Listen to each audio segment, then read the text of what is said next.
मैं doctor Mohammad Karimullah Khan, specialist ENT.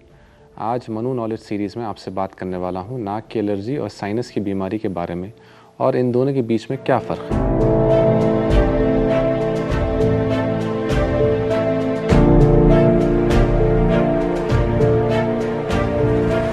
बहुत सारे लोगों में इन दोनों के बारे में बहुत सारी गलतफ़हमियाँ हैं और ये समझा जाता है कि दोनों एक जैसी हैं, जबकि ये बहुत मुख्तलिफ बीमारियाँ हैं।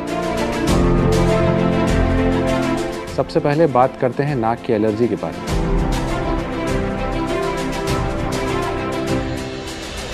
एलर्जी कहते हैं उस कैफियत को जब इंसान का जिस्म ऐसे चीज़ों को रिएक्ट करता है जो उनके लिए मुज़िर हैं। जब ये कैफियत नाक को असर करती है तो उसे नाक की एलर्जी कहते हैं। इसकी अक्सर वजूहात धूल और गुबार, फूल, जानवर के बाल और खुशबू जैसे इत्र है।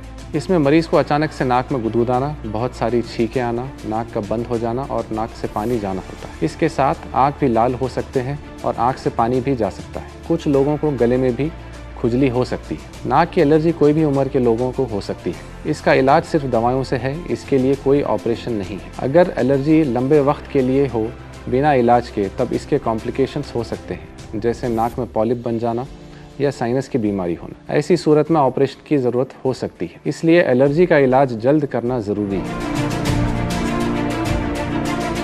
अब बात करते हैं साइनस की बीमारी या साइनसाइटिस के बारे में। साइनस इंसान के स्कल में वो खाली जगह है जिनमें नॉर्मली हवा होती है। इनका मकसद स्कल के वज़न को कम करना है। जब इनमें इन्फेक्शन हो जाता है तब इसे साइनस की बीमारी कहते हैं। ये अक्सर किसी वायरस या बैक्टीरिया की वजह से हो सकती है। ये शुरू होती है एक मामूली ज़ुकाम की तरह। जब इसकी मुद्दत लंबी हो जाती है तब ये साइनस की बीमारी की शक्ल ले लेती है।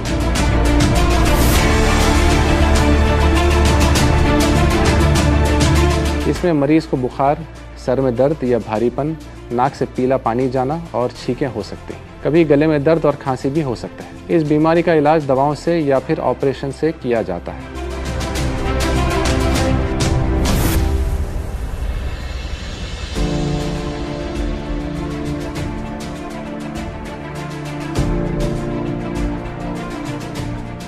साइनसाइटिस अगर बहुत दिनों तक बिना इलाज के रहे तो ये इन्फेक्शन आँख को या फिर दिमाग को भी फैल सकता है। तो ये थी मुख्तसर सी बात इन दो बीमारियों के बारे में और उम्मीद करता हूँ आपको इससे इस्तिफ़ादा होगा। शुक्रिया।